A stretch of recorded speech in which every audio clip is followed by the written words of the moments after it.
this episode of The Outsiders, Daja and Brandon search for priceless treasures in Myakka River State Park. You found the coolest, most amazing cache in the world. An old lure, whatever this is. Well, maybe not priceless. Geocaching. Oh, yeah. And Chloe visits a school where they serve local produce. Is it okay if I have a strawberry? You can have a potato. Then she gets to visit a farm and taste it for herself. Not as sweet as the corn. That's a raw potato, not a potato chip, Chloe. All of this on The Outsiders Club. Come on, let's go outside. We're gonna have some fun outside. It's where we are, it's who we are. It's the Outsiders Club. Check this out. We are surf fishing in Sebastian Inlet State Park. Wow! Brandon? Over here. It's over there. Keep it outside. Come on, let's go outside. We're gonna have some fun outside. Yeah, keep it outside where the sun shines bright. It's the Outsiders Club. Are you done? It's gotta be here. This has gotta be the spot. This isn't geocaching. You can't just start searching without the coordinates. This is geo-craziness. We're never gonna find it like this. You're right. This isn't working. Hey, and welcome to the Outsiders Club. I'm Daja. And I'm Brandon. And today, we're geocaching in Myakka River State Park in Sarasota. And this park is perfect for geocaching because there's just so many places to hide and seek. With over 37,000 acres, this park is huge. That's like 27,000 football fields. And it's not only one of the biggest state parks in Florida, but it's one of the oldest. And if you're into checking out wildlife, there are plenty of ways to do just that. You can view from a canoe or kayak down the Myakka River, which is where the state park gets its name. You can hike on one of their many trails, or my personal fave, you can venture up for a treetop view of their canopy walkway. Brandon, stop! You're moving the bridge! I know. This park has some great TTDs, like birding, scenic tours, boat tours, and bicycling. Plus, it has both cabins and primitive camping. So today, we're geocaching. But before we start, let's all make sure we're on the same page and know what geocaching is. Definitely. So, geocaching is basically like a gigantic game of outdoor hide and seek, where you use GPS coordinates, or waypoints, to find the caches. Basically, the prizes. Ooh, we get prizes. But you don't get to keep the caches. More on that later. So, while Brandon and I search up the coordinates for a cache, you guys check in with Chloe. She's a fellow outsider, and she's visiting an awesome school, and they grow their own food for school lunches. Yes, found one. Woo! So more than ever, people want their food fresh and local. Well, turns out, so do schools. So today, I'm at Citrus Grove Elementary in Martin County, where I'm getting the backstage pass to see and taste how this food revolution is changing school lunches in Florida. Let's go check it out. Hi, I'm Chloe. I'm Courtney. Nice to meet you. Nice to meet you. You're just in time. Come with me. Okay. So I just met Courtney, and she's telling me I'm just in time for something, and I'm thinking, in time for what? All right, Chloe, you grab the potatoes. I'll grab the strawberries. Okay, great. So we're carrying in potatoes, strawberries. I mean, there was a ton of produce. Okay, ladies, thank you so much. Thank you. Just a little bit. And now I know what I was in time for. Work. Okay, great. So this is crazy. Where did all this come from? Believe it or not, it came from the farms, like, just down the street. I'm really hungry. Is it okay if I have a strawberry? We have to wash it first, but you can have a potato. Hi, my name's Christy Cole. I am the Citrus Grove Cafeteria Manager here in Palm City, Florida. The Farm to School initiative has changed the dynamic in school lunches tremendously. We get potatoes like Red Bliss from Palm City, Florida farms. We also get strawberries from Plant City. And then we've got lettuce even from Homestead, Florida. We're excited to incorporate all this fresh farm food in our schools in Florida. Hey, Chloe, I want to show you something really cool. Wow, this is crazy. I have never seen a school garden like this before. In the garden, I was overwhelmed by how much they were growing. And they have strawberries, they have eggplants, they have cilantro, cherry tomatoes. Wow, I am impressed. Hey, what's your name? Piper. Oh, and what are you working with here? Clippers. Oh, so you're Piper and you're picking peppers? So how do you know when they're ready to be picked? You can see the stem is starting to turn black. If the stem starts to turn black, the pepper can turn all black and then you can't eat it at all. So now that you picked it, what do you do with it now? We usually like to chop it up and then serve it with a little ranch dressing. Oh, so it goes straight from here to the cafeteria and you just serve it to all the kids. Probably my favorite part was when we picked the peppers with Piper. It was so cool to see how they grew it, and then it was gonna go straight into the cafeteria for all the kids to enjoy. Since you've been working out here in the garden, does it make you wanna eat more vegetables? Now that I see them grow from a little tiny seed, actually yes. And you get a hands-on experience, as you can tell with your hands. They're so excited. Once, like, say, rosemary comes off, they'll bring it to me, and we incorporate that into our menus. So it's so cool that these kids get to come out here throughout the week and experience what it's like to have this fresh produce.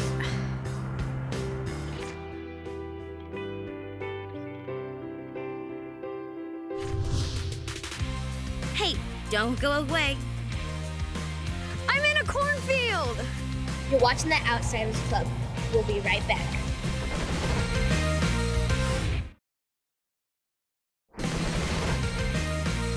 Brandon, where are you? Hey, Hey, did you find it? no. What's that in your hand? Oh, just this canister full of random stuff I found. You wacko, that's it. You found the coolest, most amazing cache in the world. Yes, I did. So that makes me the most amazing, coolest cashier in the world. Well, actually, it's just the name of the cache. Oh, yeah, right. You know, I love this. Let's keep caching. Well, as you can see, we're having fun geocaching here at Myakka River State Park. And in this park alone, there are over 400 caches to find. Yeah, and being new at this geocaching thing, let me tell you, this is fun. What a great combo of technology and outdoor adventure. Geocaching is pretty simple. Here's a quick rundown on how to get started. First, you'll need to register at geocaching.com and download the app. Make sure you ask your parents for permission first. Once you have the app on your phone, you can search for caches near you. So we type in the park zip code, then, wow, they all pop up. Then you can pick one up and the app begins to tell you how to find it. Along with the coordinates, you'll also get instructions like just off the trail near the big oak tree. You know, that kind of thing. If you don't have a smartphone, you can use any GPS device. So each cache Cache. has a name. Like this one's called the most coolest, amazing cache ever. But that's because whoever hides and registers a cache gets to name it. That's right, and each cache should be in a watertight container. And inside is... Whatever this is, an old lure, a gold coin, and what's this? Oh, that's the logbook, and it's pretty important. When you find a cache, you should sign and date it. Or you could leave a little note. Brandon and Daja. Check this out. Florida's growing season happens at the same time as the school year. So, the school gets to serve local fresh fruits and vegetables throughout the entire school year. And here's the cool thing. Since the food doesn't travel very far, it arrives here full of flavor and goodness.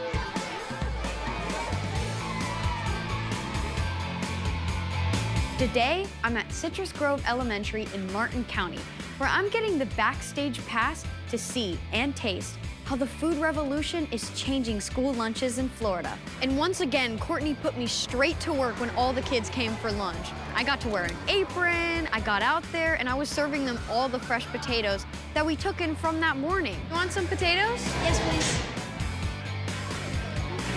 I can't believe how these kids were just voluntarily eating all these potatoes. Potatoes. Of course. I mean, I was working so hard, we kept running out of potatoes. They kept bringing them, and it would disappear like that. Thank you. Here, no problem. They come back, they're happy, and they tried something new. It's awesome. These kids just love these potatoes. I think a lot of parents are now encouraging their children to buy a school lunch. That's good. We're using farm products in our local area farms. I love the potatoes because they're fresh. And I think it's just helping promote a healthier way to eat, a happier way to eat, and with a healthy body, we can have a good day at school. I'm so excited because Chef Paula is here today, and she's also gonna give me the inside scoop on how to make these amazing potatoes. Today, we are going to learn how to make Potatoes bliss. We've got these potatoes that we've just brought in. It's a simple recipe that we're gonna prepare. And a lot of people don't realize that we actually grow potatoes right here in Florida. What makes them so fresh? Those kids could not get enough. Well, these potatoes came right from a farm 15 minutes away, right here in Palm City. And literally, they were picked out of the farm yesterday, brought to the school, and we're making them and serving them today. This is a simple recipe. Anybody can do it, even at home, and it's just really good for you and delicious too. So first of all, I'm gonna take the potatoes and I'm gonna chop them into small little bite-sized pieces, and we're gonna steam them for about 20 minutes in the steamer, and then we're gonna add some lovely seasonings. We've all heard of the farm-to-table movement, which is a really big movement going on across the country and across the world.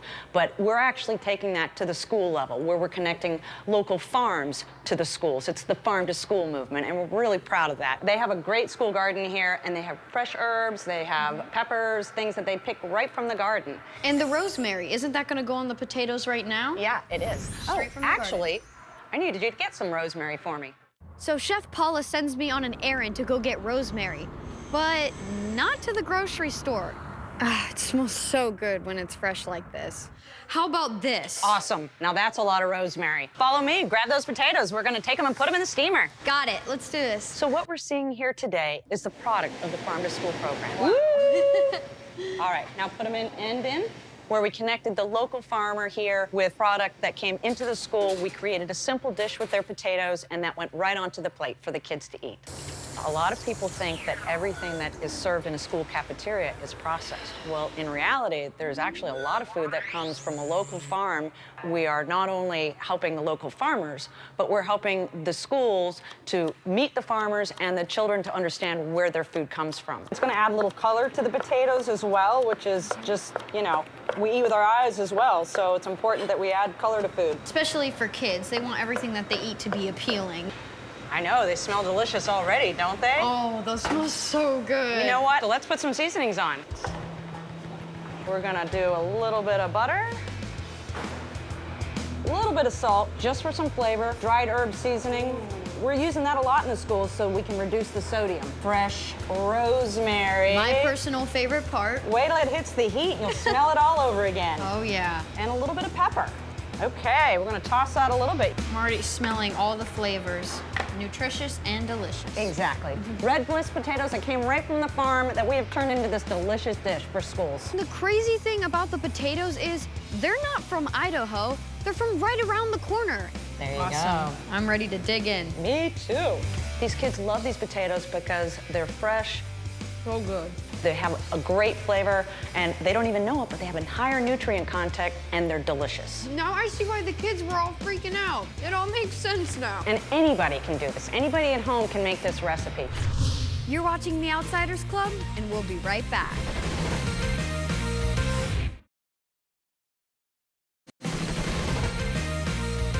Check this out. Here are a few geocaching terms I've learned so far. The first one is cache. A cache is a waterproof container that's been hidden by a fellow geocacher. Some are easy to find, they're just simply camouflage. Others are harder to notice. The next one is coordinates. Coordinates are lines of latitude and longitude that pinpoint your exact position on Earth. The last one is cacher. A cacher is just another word for geocacher. So yeah, I'm a cacher. And another term you'll need to know is waypoint, which is a two-dimensional coordinate representing a location on Earth. Each cache has its own waypoint, which makes pinpointing its location easier. And then there's eco-cache, which is like a green version of a cache, and they're placed in environmentally significant locations. Eco-cache sites are used to raise awareness that the roles that humans play in reserving, preserving, and sharing the environment. And lastly, BYOP. Ooh, bring your own pound cake. Panini? Pizza? Bring your own pizza? Really? Hey, I'm hungry. BYOP means bring your own pencil or pen so that you can fill out the logbook. Okay, now I'm getting the lingo. BYOP. Chef Paula invited me to come out and visit the farm where they grow those yummy red potatoes we were serving. So today I've brought Chloe to Aggregator Farms, Inc., which is down the road from Citrus Grove Elementary, so that we can see where they grow their sweet corn and their potatoes. All right, follow me. Let's do it. I'm really glad to welcome Chef Paula and Chloe out to my farm to give them a little idea of how our food is produced, where it comes from, and how it gets to the school system. No, not that one, not that one. What are you looking for, Chef? We are looking for the perfect piece of sweet corn that's almost exactly ripened. I have a special little surprise for Chloe. I think she's really gonna like it. All right, you ready for the surprise? Ready as I'll ever be. Look at that. Just look at the color. Oh, woo! So Even pretty. pulled it right off. Yeah. So Chef Paula hands me the corn, and I'm thinking, what do I do with this? It's uncooked. You're gonna eat it just like this. Straight from the stalk? Trust me, fresh Florida sweet corn right there. Okay. Oh my gosh, that is so good. Isn't It that? tastes just like candy. It's Yes. so sweet. Oh my gosh, it was amazing. And the fact that we just pulled it off and ate it raw, there's nothing on it. So fresh, so good. So sweet, so crunchy, so juicy, incredible. Being out here really puts things into perspective for kids. It helps them to really understand where our food comes from. Chef Paula took me out to see where the potatoes are grown and harvested. We're gonna get to see how they're harvested and what it takes to actually get them from the field to the school. Florida agriculture is responsible for feeding the country in the winter months. If you're eating a fresh vegetable or a fresh potato, more than likely it came from Florida. Man, look at all these potatoes. Oh, here's one. That is so cool. Got it. Right out of the ground. First, we saw the, was that a windrower? Yeah, windrower, yeah. Oh my gosh, this machine is huge. This is a windrower, and what it does is it actually picks up a number of different rows of potatoes and pulls them out and combines them all into one row, so that when the other machine, the harvesting machine, comes along, it actually only has to go down one row to pick up 4 rows of potatoes. So this is the harvester. This is the machine that actually picks the potatoes up, taking off the extra bit of dirt and putting it up on this conveyor belt, and it's going all the way around and loading it directly onto the truck. And that truck is going to take it straight to the processing plant. Awesome. It is. So then John gave us a ride to the packing facility, and that's where I really got to see all the potatoes getting washed, getting dried, sorted out, packaged, and then they're shipped off to the school. Thank y'all for coming. I've got a little present for you. So from seeing those kids go crazy over those potatoes in the cafeteria to coming out here and experiencing how it all grows, it gives me a brand new perspective on where my food comes from. Wow, that's a lot of potatoes. Thank you. Thank you for that. Okay, great. Thank you. Thanks for having us. See y'all later. See you there later. Bye. Bye. Hey, want more of The Outsiders? Then visit us at our website at theoutsidersclub.com. And remember, Keep it outside. You're watching The Outsiders Club, and we'll be right back.